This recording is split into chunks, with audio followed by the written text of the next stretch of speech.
Eccoci finalmente al tanto atteso video numero 4 che parla proprio della turbina eolica, cioè la trasformazione della corrente trifase prodotta dalla turbina eolica sarà introdotta nelle batterie. Batterie piombo e batterie LiFePO 4 sono completamente diversi. Il loro livello di accettazione della corrente è completamente diverso. Mentre le piombo sono di bocca buona, le LiFePO 4 no. Sulle LiFePO 4 abbiamo strumentazioni importanti come il BMS, l'equalizzatore attivo e non possono essere gestiti come gestiremo le LiFePO 4. Dico questo perché chi vende turbine eoliche vende anche un regolatore di carica chiamato ibrido, cioè possiamo attaccarci il solare, possiamo attaccare le turbine eoliche, possiamo utilizzarlo nelle piombo, nelle LiFePO 4, non è così. Questi prodotti spesso rovinano le batterie, LiFePO 4 soprattutto, cioè la gestione non può essere affidata a 4 componenti che buttano dentro corrente nelle batterie. Ora vedremo tutti i dettagli, andremo ad analizzare proprio la differenza di gestione tra le piombo e le LiFePO 4. Le caricheremo entrambi e vediamo in quale modo saranno caricate. Io come al solito vi invito a iscrivervi al canale e buona visione ragazzi, andiamo avanti con questo video interessante che sarà la risposta alle molte richieste che avete fatto: come faccio a caricare le LiFePO 4 con una turbina eolica partendo da una corrente alternata trifase. Ebbene, tutti i dettagli in questo video. Ancora buona visione.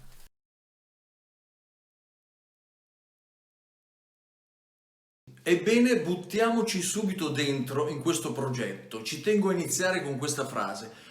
Questo è un primo progetto, è quello che io definisco il più semplice e il più efficace. È quello, come dicevo all'inizio, che mi sta portando avanti da mesi con la mia turbina eolica e quindi lo definisco un progetto veramente semplice, alla portata di tutti ed efficace. Poi nei prossimi progetti, perché sapete che le serie sono sempre a miglioria, andremo a vedere l'uso invece di stabilizzatori, però andiamo avanti step by step perché voglio farvi capire tutto progressivamente. Allora il primo step, la fase 1, riguarda la trasformazione della corrente alternata trifase, quindi 3 cavi che scendono dalla turbina devono entrare in batteria e andremo a vedere pezzo per pezzo. Ogni fase sarà spiegata poi in laboratorio attraverso la visione diretta dell'impianto che, come al solito, ho montato a muro in modo da farvi vedere tutte le connessioni nella loro precisione. Quindi non sono nelle canaline, non sono nei quadri, è tutto appoggiato lì. Ovviamente poi, finiti i video e finita la spiegazione, tutto viene da me smontato e messo all'interno dei quadri elettrici piuttosto che nelle canaline e quant'altro. La fase 1, dicevo, è questa. Da trifase alternata a corrente continua positivo o negativo per le batterie. Ebbene, questo avviene, l'avete già visto in un'anticipazione, attraverso un ponte di diodi. Bene, questo ponte accetta la trifase e la trasforma in 2 fasi, positivo e negativo, corrente raddrizzata. Ebbene, questa corrente viene raddrizzata ma non è perfettamente continua. E come si fa ad attenuare questi ripple, vengono chiamati, queste pseudo onde anomale che sono un po' quadre, eccetera? Ebbene, per fare questo ci pensano le piombo. Le piombo le possiamo definire dei condensatori infiniti. Loro, quando accettano la corrente, trasportano tutto a se stesse. Cosa intendo per tutto? Intendo tensione e corrente, sempre entro certi limiti. Adesso lo vedremo nel laboratorio. Quali sono i limiti? Se io ho una turbina da 2 kW non posso usare batterie, considerando le condensatori infiniti, piccoline, perché la corrente che entra è troppa. Viceversa, se ho una pala eolica piccolina non posso usare delle batterie molto grosse. La cosa stupefacente sarà che in questo video, che parlerà proprio della trasformazione di questa corrente per renderla idonea alle piombo ed è facile, e poi anche alle LiFePO 4, noi utilizzeremo batterie piombo usate. Adesso vediamo in laboratorio la configurazione in modo da capire come si muove la corrente in questa prima fase, dopodiché torneremo qua in studio. Iniziamo quindi la spiegazione in diretta. Qui vedete quasi tutto l'impianto, nei prossimi video aprirò altre finestre. Adesso andiamo gradualmente alla spiegazione. Allora, questo è il cavo che arriva dalla turbina. Sono 3 cavi neri all'interno, c'è l'alternata. Questa arriva all'interno di questo deviatore, di questa scatola. Come vedete ha 3 posizioni. La posizione 0, che è questa, significa turbina libera, cioè lei ruota producendo corrente senza nessun freno, né manuale né automatico. Avete già capito che sul 2 c'è il freno manuale, cioè se c'è un'emergenza o io voglio fare manutenzione alla turbina, a questo punto metto su manuale e la turbina si ferma, perché in questa posizione i 3 contatti sono in corto tra di loro. Quindi mettendo in cortocircuito le 3 fasi, la turbina si va a frenare, si genera il freno elettrico autogenerato dalla turbina che non rotea per niente, proprio appena accenna la rotazione parte una corrente che va a frenarlo, e questo già da test anche con venti forti. La posizione invece numero 1, l'avete già capito, è il freno automatico e lo andremo ad analizzare dopo la spiegazione.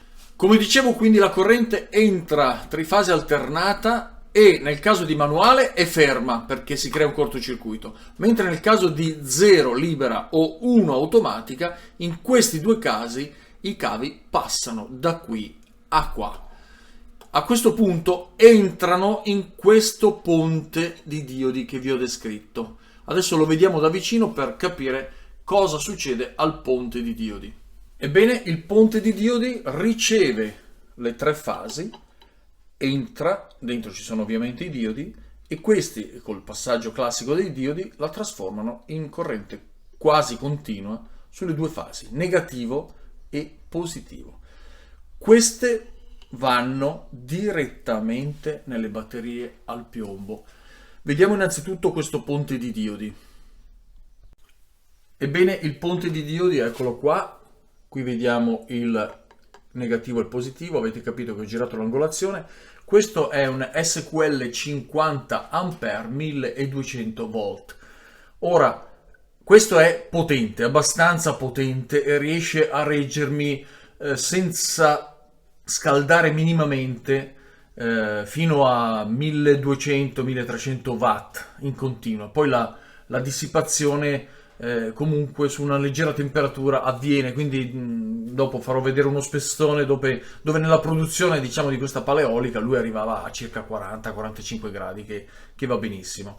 Se volete c'è ponti diodi più grossi, più piccoli, ovviamente in funzione dell'amperaggio prodotto dalla paleolica. Questo, diciamo, è 50 A, quindi è la massima produzione di questa paleolica se ci fosse un uragano, quindi l'abbiamo già detto nei video che poi non corrisponde al vero, quindi io questo lo reputo già abbondante per la paleolica in questione. Qui vedete 4 batterie al piombo, 1, 2, 3, 4, sono miste, sono da circa 74 ampere, un'altra da 70, sono 3 da 70 e 1 da 74. Allora, queste batterie, adesso vi stupirò, sono usate e sono state smontate dalle macchine. Perché? Il mio scopo non è le piombo, quindi queste sono, come dicevo prima, esclusivamente il tampone della paleolica, cioè loro porteranno tensione e corrente a se stesse e dopo vedremo come caricare le litio. Quindi in questo modo, vi dicevo che le batterie al piombo sono di bocca buona, mi diventano dei condensatori infiniti, cioè andranno a smorzare e a caricare se stesse indipendentemente dalle tensioni e dalle correnti che arriveranno. Ovviamente proporzionate alle correnti, quindi ne ho messe 4 da 70 A, se avete invece paleoliche piccoline vanno benissimo anche da 30-40 A. Voglio farvi vedere qui la connessione molto semplice di queste batterie. Sono 4 batterie da 12 volt in serie, quindi dalla prima, polo negativo, si fa il giro e l'ultima sarà il polo positivo. Qui abbiamo 48 volt teorici ovviamente, qui abbiamo uno stacca batterie che serve proprio in caso di emergenza, in caso di cortocircuito e quant'altro, e i 2 cavi positivo e negativo che salgono direttamente, vedete, al ponte di diodi. Poi vi spiegherò che cos'è quest'altro staccabatterie, già l'avete capito, è il passaggio alle litio, ma vediamo in che modo avviene fra qualche minuto. Bene, ragazzi, questa è la prima connessione dalla turbina, raddrizzamento e alla fine chiamiamola stabilizzazione attraverso le piombo. Ebbene, avete visto la fase 2, cioè il tampone delle batterie al piombo. Dato che ho lo scopo di caricare le LiFePO 4 e non ho interesse sulle piombo, ho trascurato totalmente la carica delle piombo, cioè le ho prese usate, dismesse dalle macchine.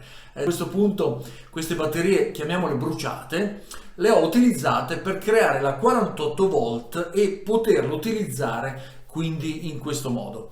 Ora, il punto è questo: le batterie devono essere usate ma non devono essere in cortocircuito. Quando le andate a prendere non devono essere a tensione zero, perché vuol dire che una delle celle è in cortocircuito, se no diventa un assorbitore, ma devono essere semplicemente esauste. A questo punto, come lo capite? Quando le prelevate devono avere almeno 10 volt, poi le portate a casa, le caricate, le lasciate 5-6 giorni, può darsi che scendano a 11, 11,5, 12, 10, ebbene non sono più buone per la macchina, ma non sono in cortocircuito. A questo punto prelevano, anche se si solfatano, fa niente, perché poi quando la pala inizia a girare ripristinerà un po' quello che interessa a noi. Quando misurate una batteria mentre la pala sta funzionando e questa sarà sempre bassissima, vuol dire che in questo caso quella sarà da sostituire con un'altra analoga, ma parliamo di mesi e mesi. A questo punto abbiamo usato le batterie al piombo usate per tamponare le tensioni, per assorbire tutte le correnti e poi dirigerle, come vedremo adesso, là dove devono essere dirette, cioè verso le LiFePO 4. Andiamo avanti e torniamo in laboratorio. Ovviamente la turbina non può girare a velocità esagerate, quindi in parallelo su queste tre fasi alternate ci sono queste tre che entrano in questo SSR. L'ho voluto prendere grosso perché a volte a motivo del freno ci può essere anche un leggero surriscaldamento di questo relè allo stato solido, e quindi cosa succede? L'alternata entra qua e queste tre, che sono l'uscita dall'alternata, in realtà sono state messe in cortocircuito attraverso una lamella di rame. Adesso ci avviciniamo per farla vedere meglio. Ecco, qui si vede benissimo, quindi le tre entrano e qua vedete c'è una barra di rame che io ho piegato e ho adattato a queste tre viti che la tengono ferme. In questo modo, quando attraverso questi due punti positivo e negativo viene alimentato l'SSR, lui va a chiudere il circuito e il circuito crea un cortocircuito esattamente in questo punto. Quindi invece che girare su manuale sarà questo SSR a girare lui, a spostare automaticamente sul cortocircuito. Qui vediamo in dettaglio questa barra di rame, vedete che io l'ho piegata per far passare anche il ponte di plastica, insomma ho fatto salita discesa per mettere in connessione i tre. Io l'ho fatto con una barra di rame, potete farlo anche ovviamente con un cavo elettrico. Bene, nella fase 3 vi ho descritto il deviatore, questo strumento semplice che è molto importante. Avete capito perfettamente, sullo 0 la pala è libera, questo mi serve per capire eventuali problematiche sull'eccesso di velocità, sulla rotazione e quant'altro, che non è mai successo. Poi c'è manuale, dove io dico fermati e faccio manutenzione, e poi di qua è automatico. Avete visto che in questo modo vado a farla fermare in funzione delle tensioni, un eccesso di vento, di rotazione, una bella potenza che carica bene queste batterie al piombo che saliranno rapidamente di tensione. A questo punto, quando arrivano intorno ai 55 60 volt, a seconda di quello che è il vostro impianto, chiaramente a 24 se avete una pala eolica da 24 o a 12, ebbene lì lui attiverà il relay che andrà a bloccare l'SSR. Adesso lo vediamo nel prossimo spezzone. Andiamo avanti, ragazzi. Ebbene, questo è l'apparecchio molto semplice che gestisce l'SSR, quello che noi chiamiamo sul canale dry contact, Ora ce n'è di tanti modelli, di tante versioni, io ce ne ho veramente tanti, ma per usare questa pala eolica in armonia con le piombo e con le litio ho voluto usare questo. Questo funziona a 24 volt in questo momento, ovvero delle 4 batterie ce ne sono attaccate 2 e come potete vedere 2 batterie non stanno segnando 24 volt ma stanno segnando 16,7. Perché? Perché sono usate, sono scariche, sono state tolte da una macchina. Ebbene, dato che questo è un dry contact on-off, io non ho il DC, mi spiego meglio, non ho la possibilità di gestire normalmente chiuso e normalmente aperto. Allora come l'ho fatto? L'ho fatto con questo relay, questo è un relay a 24 volt, che praticamente quando lui, come adesso, ha dato l'on, cioè questo relay è attivo, in realtà questo è spento e quindi questo spegnerà l'SSR. A questo punto lui non essendo in funzione, la pala girerà. Quando la tensione arriverà a quella impostata, a questo punto lui dirà basta e andrà in off. Andando in off questo qui andrà in posizione di riposo che attraverso i ponticelli ho impostato che darà corrente all'SSR. In questo caso l'SSR si attiverà, la corrente passerà da questi 3 fili a questo cortocircuito e la turbina eolica si bloccherà. Una volta bloccata, dallo strumentino, dal dry contact, la tensione scenderà pian piano fino alla condizione di riposo, si riattiverà il relay che sgancerà questo, ovvero sgancerà l'SSR e la pala eolica ricomincerà a girare. Eccoci alla fase 4, il freno d'emergenza. Avete visto? Molto semplice, sembra complesso, ma non lo è. Alla fine questo dry contact con la funzione on e off, lui andrà in funzione di quanto misura nelle 2 batterie, quindi non nelle 4 48 volt. Certo, se trovate un dry contact a 48 va bene lo stesso. Io avevo questo, quindi l'ho fatto con la 24 perché volevo far vedere che si può usare sia sulla 48 che la 24 che la 12, cioè basta prendere uno strumento che sia idoneo. Posto su 2 batterie, lui sente la tensione in funzione dell'entrata che c'è dall'eolico. A questo punto, quando è troppa roba, lui disattiva se stesso, cioè dice sono carico, perché lui intende questo, la batteria è carica, è arrivata alla tensione che tu hai voluto, quindi mi spengo. Spegnendosi si stacca anche l'altro relay che in realtà attiva la corrente, perché ho fatto il ponticello, attiva la corrente sull'SSR, lui va in chiusura a contatto e il passaggio della trifase dalla pala eolica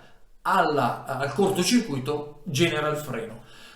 Quando si frena istantaneamente non c'è più produzione di corrente, la tensione scende, quindi l'equilibrio che dovete creare fra l'on e off attraverso i test che farete, perché dipende dalla dimensione delle batterie, da quanto sono buone, quindi assorbono sempre. Quale potrebbe essere il rischio? Che voi andate a caricare le batterie, poi avete messo una tensione e quindi andate a caricare le batterie, quindi si ferma, poi la tensione di riapertura del circuito, cioè che sblocca l'SSR e la palla inizia a roteare, l'avete messa troppo bassa. Allora cosa aspettiamo? Che le batterie si debbano scaricare? No, quindi in quel caso lì, se avete batterie buone, più efficienti, sempre usate ma più efficienti, oppure volete fare un impianto con le piombo, quindi batterie che funzionano, a quel punto quel dry contact potrà gestire anche una tensione, una differenza tra tensioni minima, perché se impostate ad esempio 60 volt, che sono 15 volt per batteria, gli avete anche fatto un po' di equalizzazione,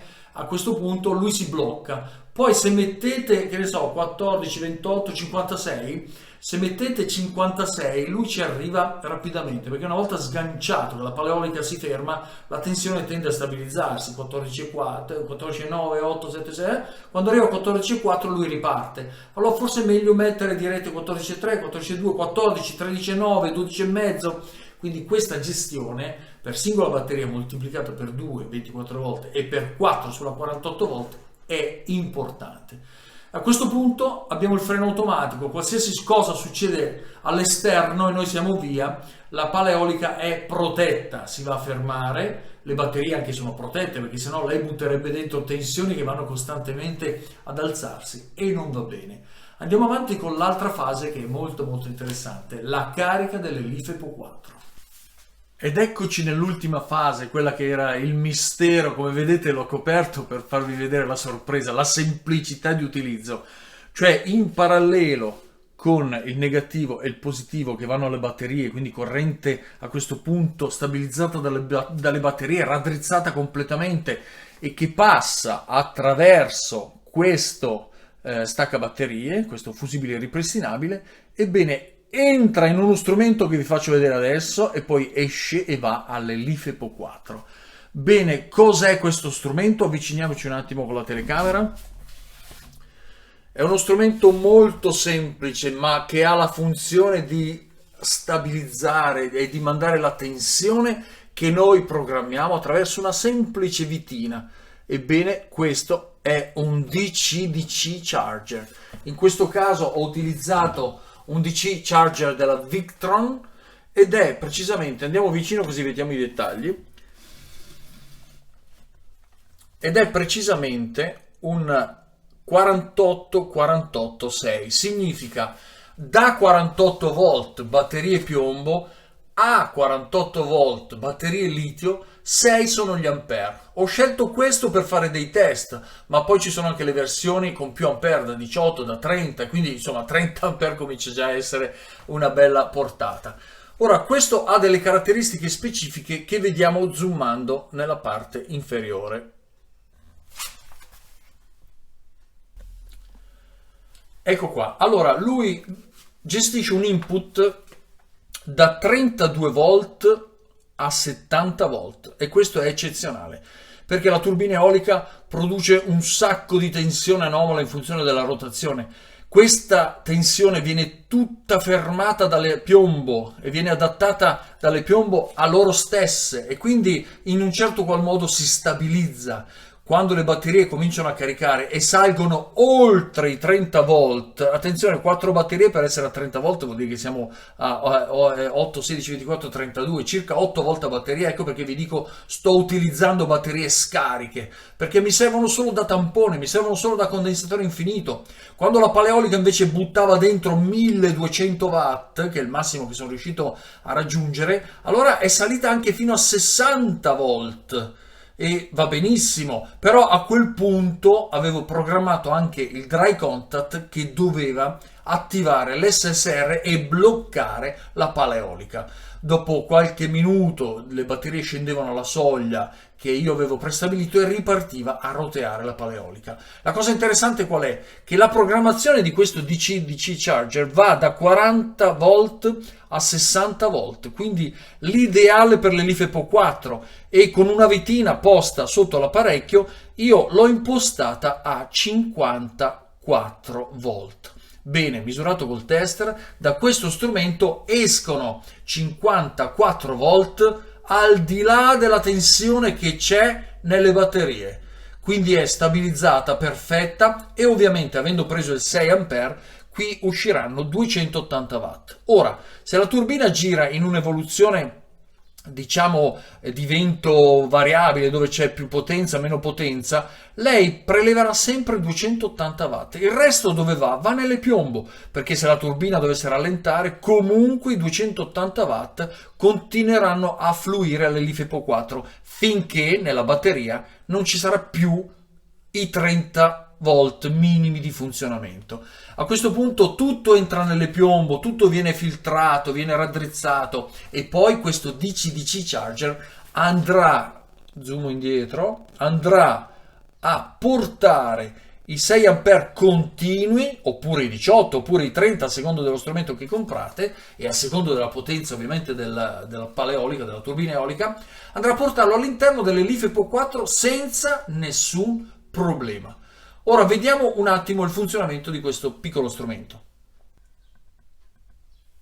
Dato che qui mi segna 16 volt,6, vuol dire che 2 batterie sono a 16,6, quindi 4 batterie sono a 33 volt, quindi esattamente il minimo affinché questo DC-DC charger si possa attivare. A questo punto io sollevo il attivo, cioè chiudo il circuito di questo stacca batterie e vediamo che la luce verde, il LED verde, si attiva. si attiva in maniera fissa, cioè lui sta dicendo ho la tensione che mi serve, sto trasportando gli ampere alle LiFePO 4. In questo momento 280 watt stanno entrando alle LiFePO 4. Quando la tensione scende, ho voluto fare questo esperimento proprio nella soglia limite delle batterie, perché 260 watt non sono pochi, scusate, 280 watt non sono pochi, e difatti vediamo che il nostro strumentino è già sceso di tensione, perché la batteria è già scesa, 2 batterie a 15,5, quindi siamo quasi a 30 volt, che è la sua soglia limite. Quando scende alla soglia limite, ecco che il LED non è più fisso, ma inizierà a lampeggiare. Lampeggiando significa che lo strumento, questo converter, eccolo qua, lo cominciamo a vedere, vedete che comincia a lampeggiare, significa che lui sta dicendo guarda che non ho più corrente, quindi non posso più prelevare. Ebbene, col lampeggio abbiamo capito che la tensione è scesa.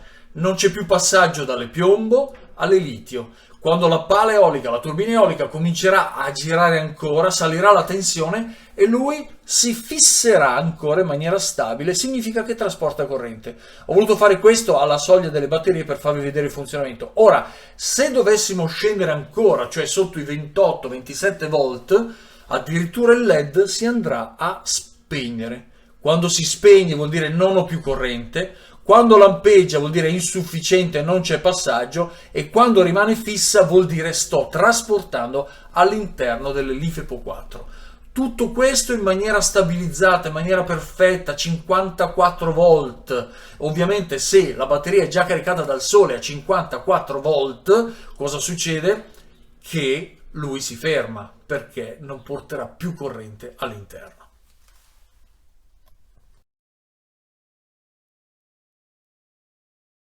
Qui vediamo il DC-DC converter, il LED acceso, quindi sta trasmettendo la sua massima potenza, che sono 280 watt. Qui escono, in base alla mia regolazione, 54 volt. E qui vediamo nell'amperometro che ho posizionato il vento, che non è forte oggi e oscilla tra i 2 e 3 ampere di vento rosso quando supera i 3. Vediamo che scende, ovviamente la corrente che passa dalle turbine eoliche è oscillante, quindi arriva fino ai volt massimi che sono permessi. Ecco, qui è salita a 4,5, 4,6, quindi se facciamo 54 per 4,6 siamo al massimo della potenza erogabile da questo DC-DC converter o DC-DC charger, appunto della Victron. Quindi in base alle oscillazioni, ecco, siamo arrivati a 5 punte di 5 ampere, 5 ampere per 54 volt, siamo ai 260, 280, 200, 150, insomma questa oscillazione per 24 ore è corrente importante, perché in base a questo regolatore impostato, questo DC-DC converter, se noi ipotizziamo la media di 3 ampere per 24 ore, insomma 3 ampere sono 150 watt, per 24 ore, insomma siamo a 3 kW e passa, e stiamo parlando di un vento non eccessivo che diciamo fa fare il suo lavoro alla pala eolica, ecco. E continua, questa è la cosa bella, è questa continuità di produzione che veramente colma ogni discrepanza, perché non è come il sole che c'è 5-6 ore. Chiaro, se non c'è vento non produrremo niente, quindi è ovvio che questo è un abbinamento perfetto tra solare ed eolico. Misurando quindi le temperature innanzitutto del ponte di diodi, 40 gradi circa, 47, ecco, 47 gradi. Se andiamo a misurare invece il DC-DC charger nelle zone di raffreddamento, abbiamo 28 gradi anche nella zona superiore, 28,6, questo è il suo massimo, quindi diciamo completamente, totalmente in linea con le basse temperature in una giornata di vento medio, ecco, un po' più alto il ponte di diodi, ma che poi alla fine non è eccessivo, perché siamo sui 40 rotti gradi. Ed ecco qua ragazzi quella che è la panoramica generale, quindi dalla turbina entra la corrente, e passa a questo deviatore. Scegliamo freno manuale per manutenzione, ruota libera se dobbiamo sperimentare e automatico se dobbiamo lasciarla a una produzione magari anche in nostra assenza. A questo punto le 3 fasi entrano qui e vengono, quando lui si attiva, fermate da questo ponte di cortocircuito. Questo viene alimentato da questi 2 cavi che passano dal relay, che a seconda della tensione lui attiva o disattiva il relay SSR. La corrente che viene invece raddrizzata dal ponte arriva alle batterie, viene stabilizzata, diventa corrente continua attraverso questi condensatori infiniti, passa in questa contemporanea, perché sapete che la corrente viaggia come in una sfera, ebbene passa da questo stacca batterie, entra nel DC-DC charger e va all'LiFePO 4. Questo è l'impianto, chiamiamolo prototipo, semplicissimo, che sta funzionando da tempo. Le batterie non mi sono costate nulla perché sono 4 batterie usate che mi servono da tampone. Ovviamente se volete fare invece un impianto con le piombo dovrete curare le piombo, cioè la gestione della scarica non dovrà essere eccessiva, la gestione della carica avviene sempre attraverso lo strumento, interrompe a fronte di carica eccessiva. Quindi questo è quello che è l'impianto così attaccato a muro. Finiti i video procederò, adesso vediamo, a smontare, a montare in un quadro di controllo eccetera, in attesa poi di realizzare la paleolica del canale. Ed eccoci al tanto agognato video numero 4 che risponde alla domanda: ma come carico le LiFePO 4? Ebbene, l'avete visto ragazzi, questo DC-DC charger, io ho usato un Victron, potete usare le marche che volete, lui preleva le tensioni come ho spiegato in diretta dal laboratorio. In questo caso ero ovviamente in garage perché ho montato tutto parzialmente lì. Ebbene, lui dalle batterie al piombo che si stanno caricando con la paleolica preleva la sua dose di corrente che gli serve, già bella appiattita dalle batterie, e alla tensione regolata dalla vitina che c'è sotto, quindi questa variabilità ci consente di poter utilizzare la tensione giusta per le LiFePO 4. Io ho impostato 54, cioè se la batteria è scarica il vento produce e preleva. A 54 lui non eroga più, quindi le batterie si caricano, quindi si attiva il freno, si blocca l'impianto per carica delle batterie, ed è già successo diverse volte. Potete mettere anche 54,4, potete mettere, chiaramente questo è un 48-48, quindi se dovete operare sulla 12 volt prenderete il 12-12 e sulla 24 il 24-24, neanche ve lo devo dire. Se prendete il 6 A, io ho visto con questa pala eolica in certi momenti è insufficiente, perché se c'è vento continuo lui butta dentro 280 watt 6 A, ma ci sarebbe bisogno del 18 A, del 30 A. Quindi questo equilibrio è importante. Sono sommabili questi della Victron, quindi potete utilizzarne uno, poi potete mettere il secondo o il terzo, quindi vi arrangiate un po' come potete. Ragazzi, anche questo video è arrivato al termine, vi dico 2 cose importanti, le ho già dette all'inizio, questi sono tutti test, mi raccomando, valutate quello che state imparando e applicatevelo a una condizione personale del vostro impianto specifico. Ci saranno ovviamente altri video consecutivi, adesso facciamo una pausa qui con la paleolica perché voglio prima sviluppare il progetto dell'autocostruzione della paleolica. Speriamo, è sempre, ve l'ho detto fin dall'inizio, speriamo di riuscire e sarà un successo veramente fantastico. Grazie che seguite il canale, iscrivetevi, attivate la campanella, al prossimo video ragazzi.